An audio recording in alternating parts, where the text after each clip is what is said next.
Il tape, il a ce qu'il faut, il tape, il met des fers. Bonjour. Bonjour. Tu ne crois pas qu'il est en train de faire ça? Oh, que non, c'est pas du cheval là. Ça faut que ce soit les... À une vache alors? Pareil. On met pas des fers à une vache. Oui. On met des fers aussi? Ouais. Dans chaque... parce qu'il y a deux ongles, comme ça. Non. Alors on met. Oui. Mais c'est pas... Mon père ne pouvait pas la mettre. Il l'a mené à quelqu'un qui Un spécialiste. qui faisait ça. Oui. Parce que des fois, ils sont, ou bien ils sont comme nous. Il y a des fois ont été obligés de les mettre les trucs et les faire pour qu'ils puissent bien marcher. Parce que c'est un peu fragile des pieds. Comme les gens, ils mettaient des trucs. Et après, ils passaient, voilà. Et ça, c'est des pieds. Il y en avait un truc à chaque ongle. Et après, ils passaient dessus et s'accrochaient. Je ne savais pas, je croyais que ça faisait que aux chevaux. Non, on passait aussi.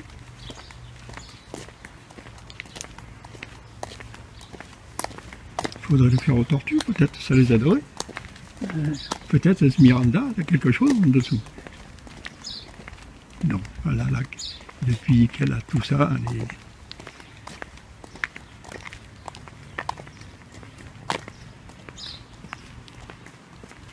Bonjour, vous savez que mon sujet favori de prédilection, plus exactement, pas de prédilection, mais de conception, c'est les âmes. Les âmes, oui, les âmes, les âmes, les âmes.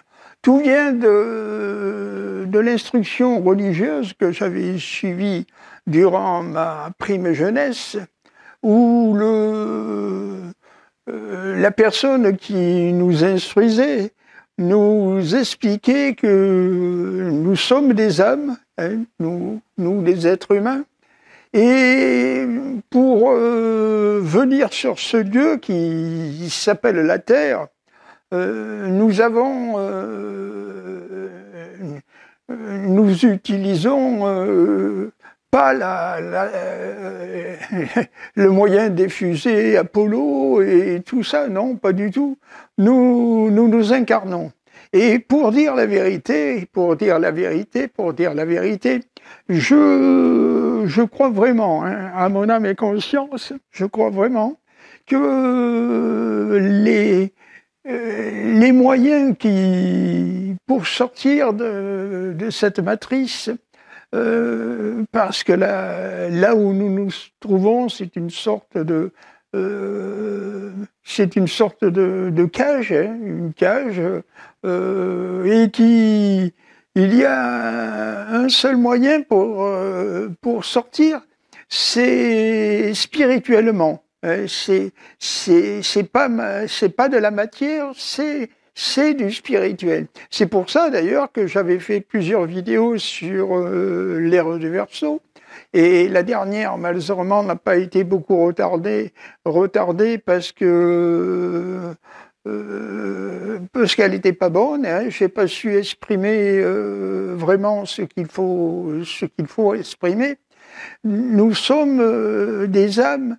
Et pour venir sur ce lieu que l'on appelle la Terre, limitons-nous ça, on pourrait dire aussi la cage, hein, la cage aux oiseaux en quelque sorte. Eh bien, l'unique moyen, ce n'est pas de prendre une fusée, hein, et de nous échapper. On ne peut pas s'échapper. Je pense sincèrement qu'on ne peut pas s'échapper de la Terre, parce qu'on ne sait pas ce qu'est la Terre. Hein. On ne le sait pas, et bien sûr, quand je dis on ne le sait pas, je pense au commun des mortels. Hein. Je ne pense pas aux vrais initiés, pas aux initiés, mais aux vrais initiés qui savent certainement certainement ce qu'est ce lieu que l'on appelle la Terre. Hein. Alors, dans ce lieu, hein, si on veut s'extraire, il n'y a que la mort. Hein, il n'y a que la mort, et c'est le seul moyen pour passer sur l'autre rive et sur un autre versant. Hein, parce que sur ce versant qui s'appelle la Terre, qu'on appelle la Terre, ce lieu que l'on appelle la Terre, on appelle la Terre, au fond, je n'ai pas d'explication, et les explications que vous pourrez trouver ne sont que des explications sommaires. Hein, sommaire, ce lieu, on l'appelle la Terre. Bon, on ne va pas vous dire, vous êtes sur une prison. Hein. Si vous êtes sur une prison, ça serait vraiment, ça vous mettrait dans l'embarras, parce qu'on ne peut pas expliquer qu'on est sur une prison. Alors, on appelle ça la Terre. Hein. Comme ça, on vous donne les explications. Vous voyez, il y a d'autres planètes, enfin, il y a des étoiles, et parmi ces étoiles, il y a d'autres planètes, certainement, d'autres sont habitables. Il y a plusieurs soleils, on vous donne ces explications-là. Mais vous savez très bien, si vous ne savez pas, ben je vous le dis, mais il n'y a pas pour vous, pas plus pour vous que pour le commun des mortels, moyen d'aller voir si ce qu'on vous dit est vrai. Alors, moi, je vous explique tout simplement que nous sommes dans une prison. Nous sommes sur un lieu qu'on ne sait pas lequel c'est. Hein, on ne sait pas ce que c'est. On vous explique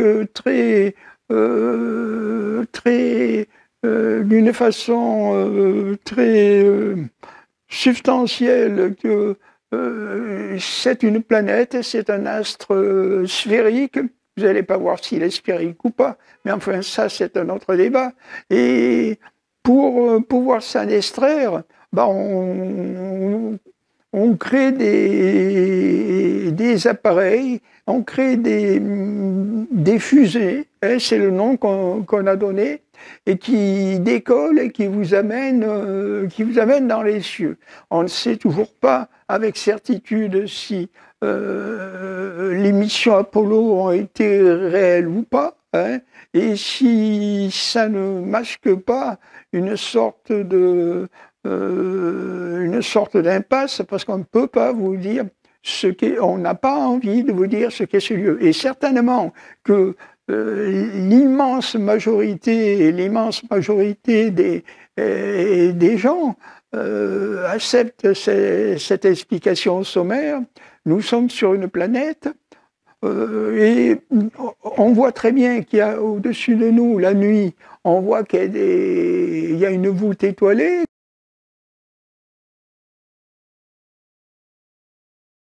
Que cette voûte étoilée contient un nombre impensable, incalculable, indéfinissable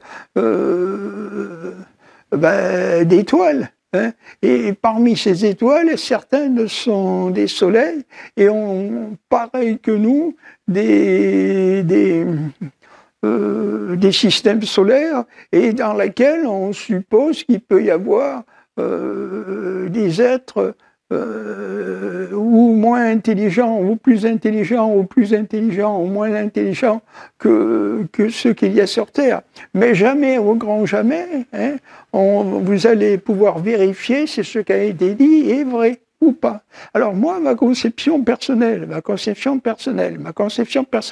au fond, ce n'est pas une conception personnelle, c'est beaucoup de philosophes, en particulier des Grecs, mais il n'y a pas que des Grecs, ont la même définition. Hein. Ce n'est pas en lisant leurs livres que j'ai su ça, c'est tout simplement en me posant des questions. Et c'est ce que chacun de nous peut faire. Hein. Si on s'en tient à ce qui est dit dans les établissements scolaires, bah, vous n'allez pas loin. Hein. Vous n'allez pas loin, vous vous limitez à ce qui est dit, à ce qui est raconté. C'est très simple. Nous sommes sur une planète qui est qui est une sphère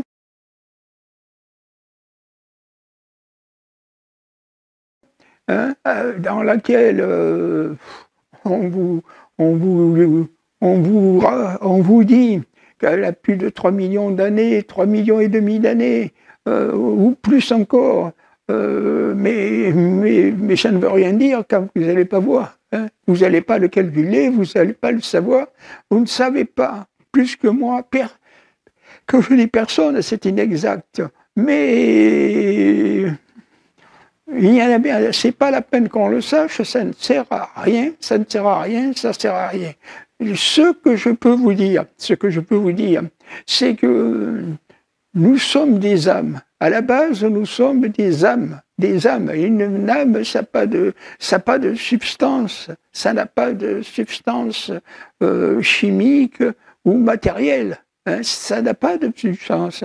La seule substance que peut avoir cette âme, c'est une substance, une pensée. Ce sont des pensées qui ne sont pas abstraites d'ailleurs, et qui voguent parmi l'immensité de ces grands univers, aurait dit un chanteur dans une très bonne chanson.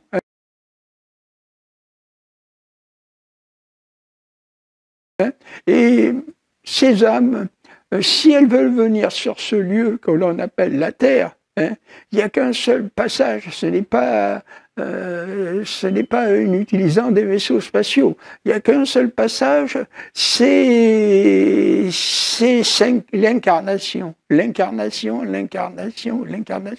Alors, nous sommes des âmes qui sont incarnées et qui vivons sur Terre.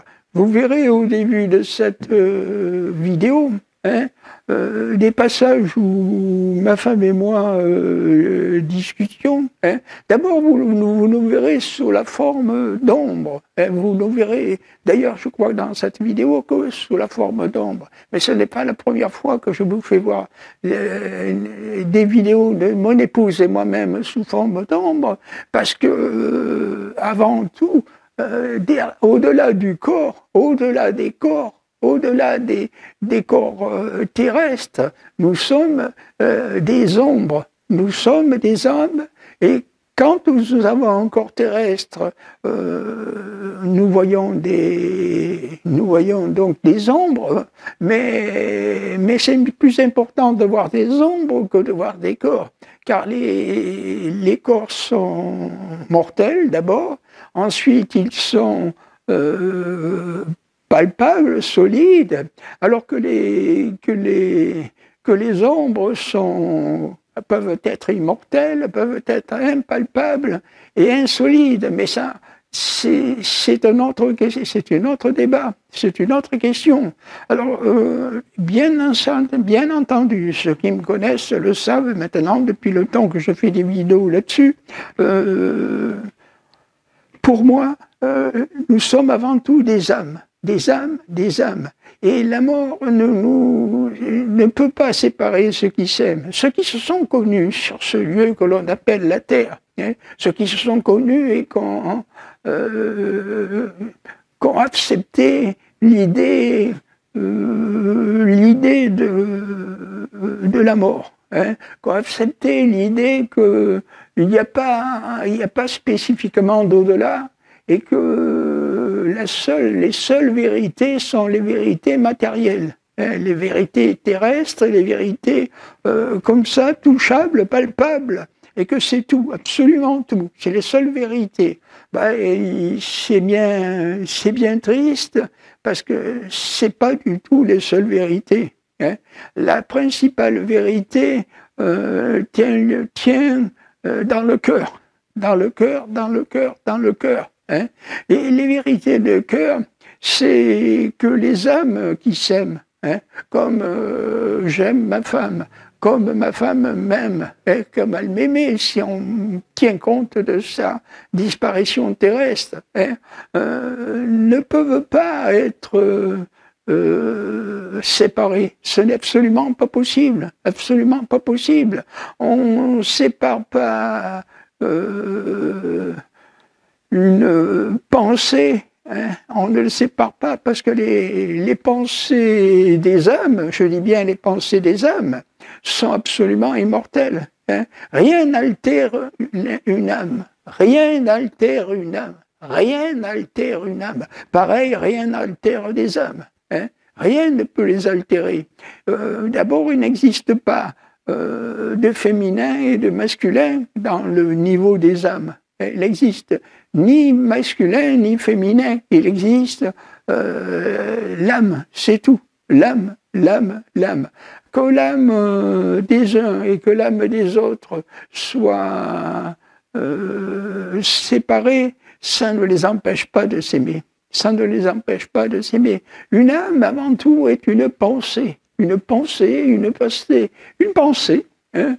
Et quand une âme est à côté de vous, ce n'est pas un fantôme. Hein. Les fantômes, c'est tout à fait une autre conception. Mais pour ce qui est des âmes, les âmes, on ne peut pas les empêcher. Vous verrez, plusieurs fois, j'ai fait des vidéos entre ma femme et moi qui parlions ensemble. Et plusieurs fois, c'est pas la première fois que je fais des vidéos sur ma femme et moi qu'on parle ensemble. Mais on ne voit pas.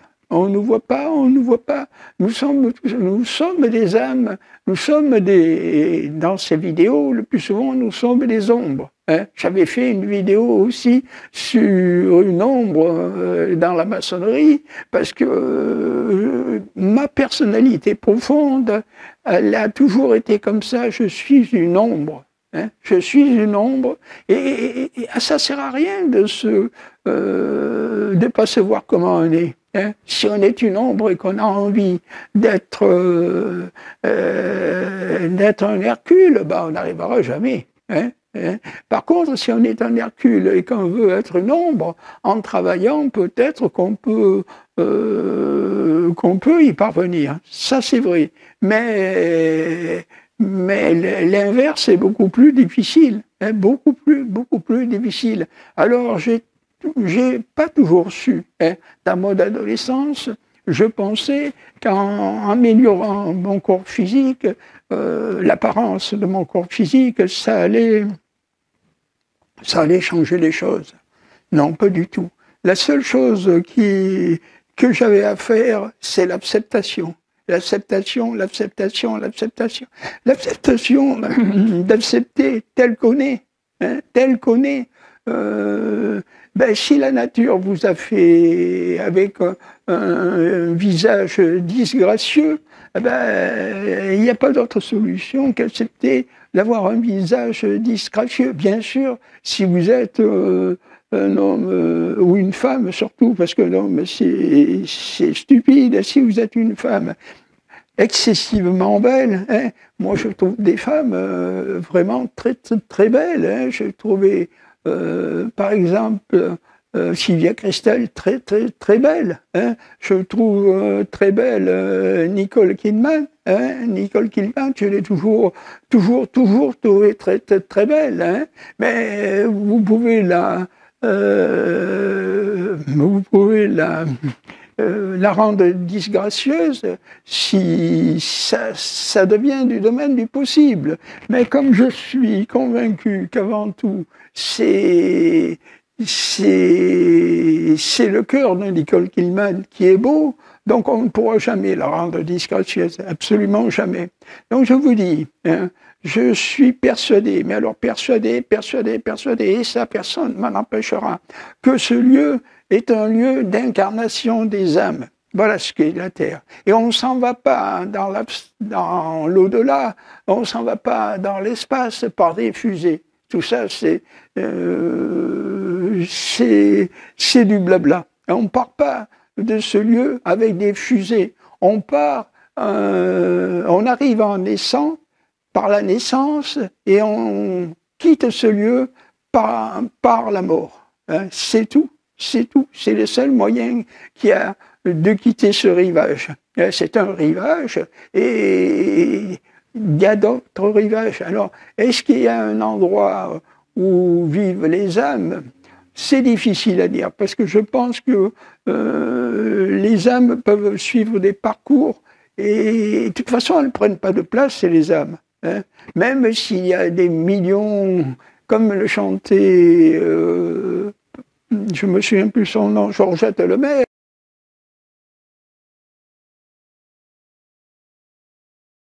des millions d'amoureux. Hein. C'était une très belle chanson parce que Georgette Lemaire chantait très très très bien. Eh bien, il n'y a pas d'espace restreint pour les âmes. Les âmes, quand elles quittent ce lieu, si elles n'ont pas compris ce qu'elles avaient à faire ou si elles n'ont pas compris quelle est leur intensité, rien ne se passe. Mais si une âme, pendant qu'elle subit sa période d'incarnation, tombe amoureux ou amoureuse, mais il y a une âme, c'est pas féminin ou c'est pas masculin, tombe amoureux, amoureuse d'une autre âme, et que ces deux âmes s'aiment, elles ne seront jamais, jamais, jamais séparées. Et le court délai de temps qui va les séparer ne les affectera même pas. Parce que l'âme qui est aux cieux suit l'âme qui est restée sur terre. Elle suit. Et celle qui est restée sur terre, quand elle prend conscience de ça, hein, de cette réalité qui n'est pas expliquée, eh bien, rien ne l'empêche de vivre avec l'âme partie. Hein. Rien ne les empêche de continuer leur vie. Hein. Vous pouvez même voir des gens, des êtres qui, ayant compris ce processus, continuent de parler à leurs défunts comme si elle était ou s'il était là. Hein. Et il n'y a rien de plus, pour moi, il n'y a rien de plus normal que ça. Je ne dis pas que le décès ne m'a pas affecté. Hein, ne m'a pas affecté, ça je ne le dis pas, mais absolument pas, au contraire. Mais quand j'ai pris conscience que l'être disparu était toujours présent à côté de moi, eh bien là, tout a été bouleversé dans ma vie. Tout a été bouleversé dans ma vie. Tout a été bouleversé dans ma vie. Je suis absolument certain, mais absolument certain que les âmes, c'est une force, on va dire, c'est une force de l'esprit. Hein, c'est un peu comme ça, ce sont des esprits. Mais un esprit, ça se tue, ça meurt pas quand est mort le corps. Hein. Le corps, oui, le corps, c'est une matière physique qui, à un moment donné, s'arrête, hein, le processus s'arrête et le corps doit s'arrêter. Mais l'âme continue. Et si le défunt, ou la défunte s'aperçoit, réalise, prend conscience que celui qui reste, comme le chantait Claude François, le plus malheureux, c'est celui qui reste, ben si la défunte réalise, prend conscience que celui qui reste, au fond, n'a qu'une pensée, hein, n'a qu'une seule pensée, c'est retrouver celle qui est partie, ou inversement, retrouver celui qui est parti. Eh bien, à ce moment-là, une sorte d'alchimie se produit, et les deux vivent, rien ne les séparera. Hein. Alors, je ne vais pas me prononcer dessus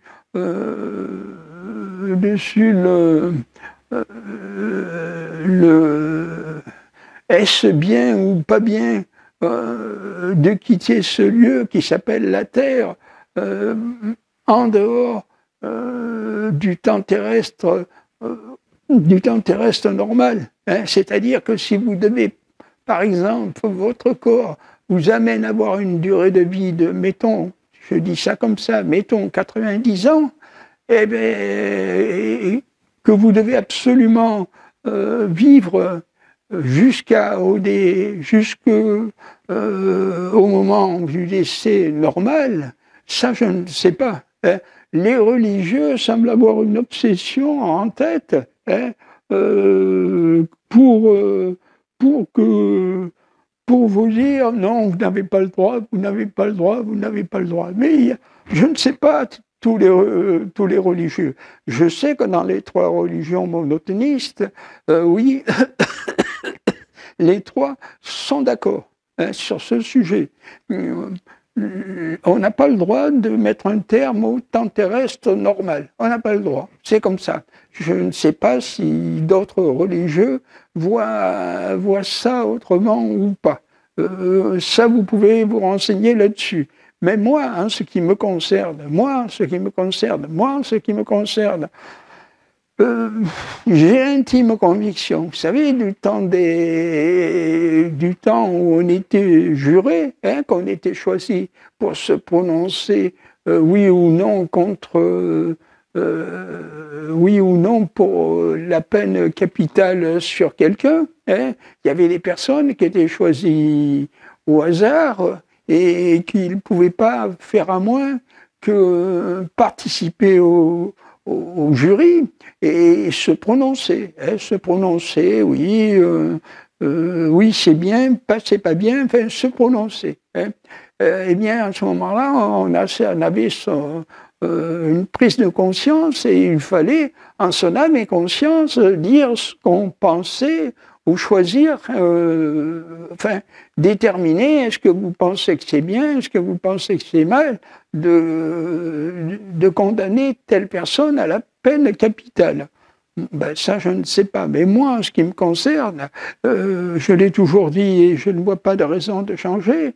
Je pense le plus fort possible que je suis convaincu à mon âme et conscience. Vous voyez que j'y reviens à la conscience. À mon âme et conscience, à mon âme, hein, l'âme, ça existe, ça ne fait aucun doute. Alors les scientifiques vous diront, les médecins sont séparés en 2 camps, ceux qui croient et ceux qui ne croient pas. La majorité, je pense, ne croit pas, parce qu'ils peuvent avoir une position tranchée, une position telle que ne pas faire des ordres dans l'ordre établi. Bien, à mon âme et conscience, je continue de penser que l'âme existe. Et vous savez, ces médecins, il y en a beaucoup, par exemple, que lorsqu'il s'agit de ces expériences où vous pensez être mort, mais vous revenez à la vie après un certain temps,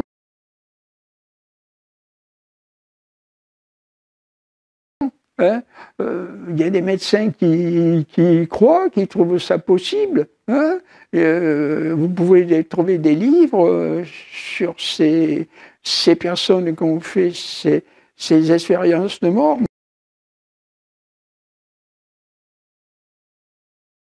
Moi, je connais personne, j'en connaissais plus, mais maintenant j'en connais toujours une, qui a fait l'expérience de la mort. Hein, et elle s'est vue morte et elle a vu la force de la vie. Je crois, à mon âme et conscience, que ça existe. J'ai connu 2 femmes dans ce cas-là, 2 femmes. Hein, qui ont fait cette expérience. Une, je la côtoie assez souvent. Hein. L'autre, c'était dans un passé que je l'avais rencontrée et elle m'avait expliqué ce qu'elle avait vécu, c'est-à-dire que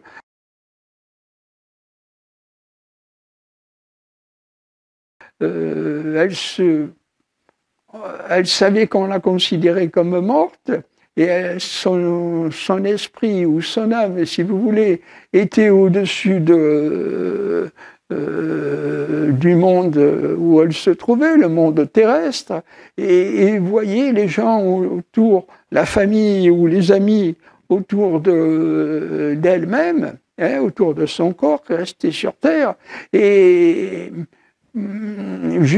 cela a duré jusqu'à ce que elle revienne à la vie, on va dire, et explique que non, elle n'était pas morte et qu'elle avait vu la majorité des scènes de ce qui s'était passé. Hein. Bien sûr, ces exemples sont pas vraiment pris au sérieux, hein, mais rien n'est pris au sérieux lorsqu'il s'agit de pas matérialiser l'univers dans lequel nous vivons. Si on ne le matérialise pas, ça ne va pas. Hein. Si on veut rester dans le domaine des esprits, hein, ou si on veut aborder le domaine des esprits, ça ne plaît pas. Hein. Moi, en ce qui me concerne, j'ai toujours su faire un équilibre entre le monde matériel, hein, c'est-à-dire ce lieu que l'on nomme la Terre, auquel je n'ai jamais cru d'ailleurs. Hein.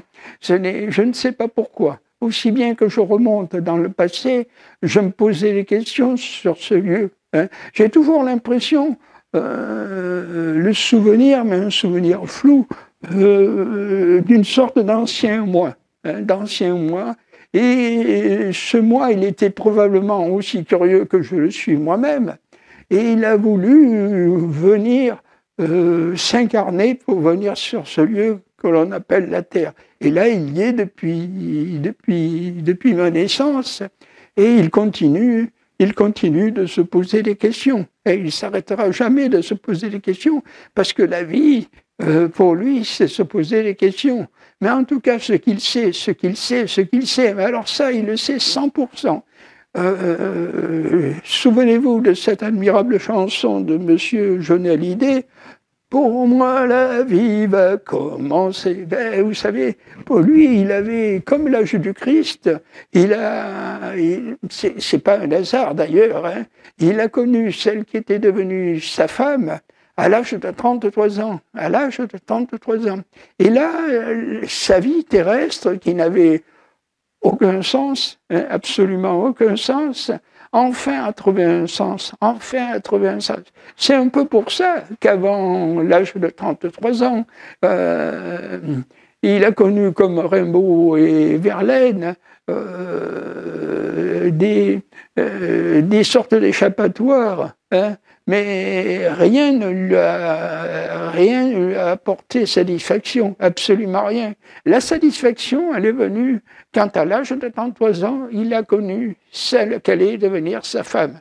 Là, sa vie a commencé. Sa vie a absolument commencé. Hein. Avant, il pouvait avoir de l'argent parce qu'il travaillait dans un casino, il pouvait gagner beaucoup d'argent. Hein. Et il n'en avait. Cet argent ne lui portait aucune satisfaction, absolument aucune satisfaction. Le cours de sa vie a commencé quand il a connu celle qu'allait devenir sa femme. C'est là qu'a commencé sa vie, à l'âge de 33 ans. 33 ans.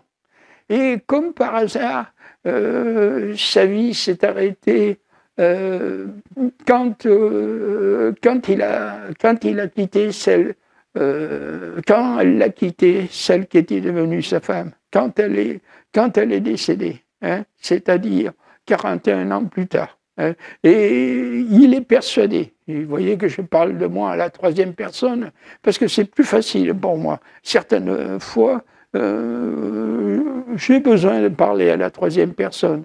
Donc, quand j'ai connu ma femme, ma vie a commencé. Et elle s'est arrêtée quand elle a disparu.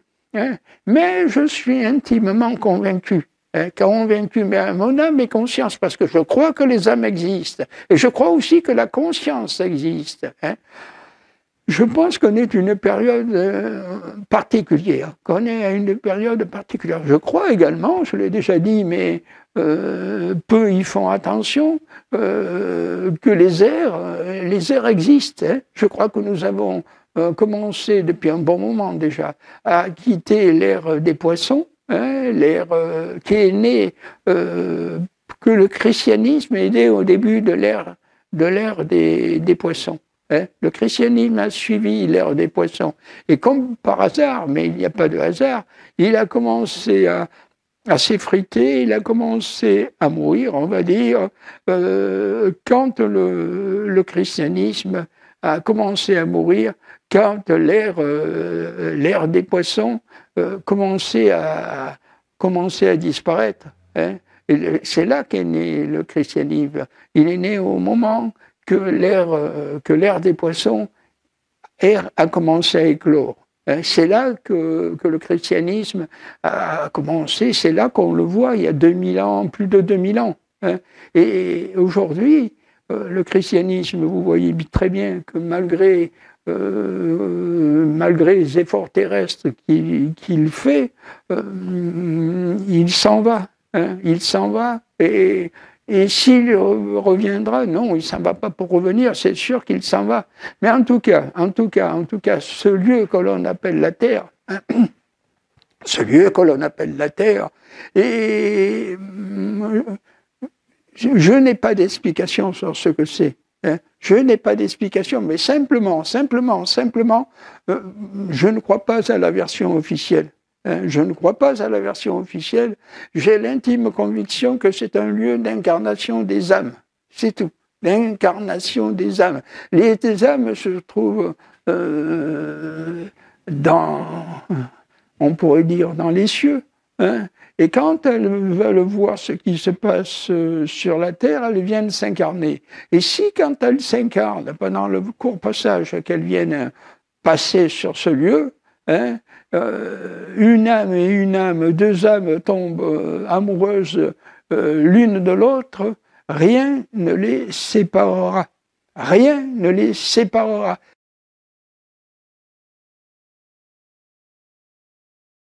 Rien ne les séparera. Et l'âme qui est partie suit l'âme qui reste. Et elle le protège. Elle le protège. Elle lui indique le chemin à suivre. Elle lui indique le chemin à suivre pour ne pas trébucher et, tant que possible, pour qu'il puisse ou qu'elle puisse venir rejoindre le défunt. Voilà. Cette vidéo vous a paru peut-être un peu complexe, mais en tout cas, sachez que les explications terrestres, c'est-à-dire les explications matérielles, n'apportent rien. N'apportent rien. Les civilisations, vous voyez très bien que les civilisations, il y en a eu, on ne sait pas combien sur ce lieu que l'on appelle la Terre, que les civilisations ont amené toujours, il y a eu des naissances et des morts des civilisations. Les civilisations, c'est comme les humains, elles naissent, elles vivent et elles meurent. C'est pareil, c'est exactement pareil. Ça suit le cours des humains. Et quand une civilisation disparaît, au fur et à mesure que les civilisations naissent et meurent, ça s'efface. Vous voyez très bien que si vous remontez le temps en arrière, que vous essayez d'aller comprendre qu'est-ce que c'était que les civilisations incas, qu'est-ce que c'était que les civilisations du loin en Égypte, des pharaons ou d'autres civilisations comme ça, Monsieur Robert Charroux, qui était un homme, un cherchant, qui était un vrai cherchant, a essayé de comprendre un petit peu le passé de l'humanité, mais il n'a pas pu. Il n'a pas pu parce qu'on ne peut pas comprendre le passé de l'humanité sans comprendre d'abord que nous sommes des âmes incarnées. Si vous excluez cette hypothèse, vous ne comprendrez jamais le passé de l'humanité. Voilà. Je vous remercie.